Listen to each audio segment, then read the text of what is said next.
सच का जहां।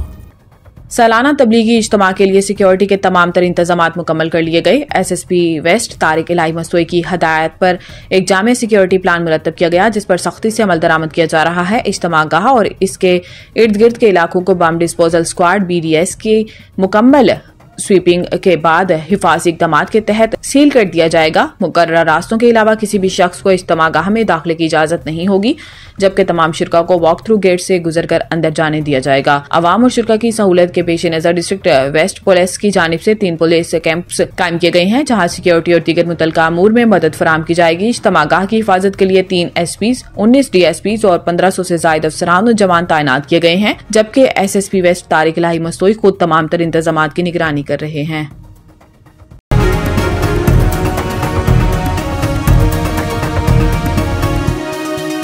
हमारा जहां, सच का जहां।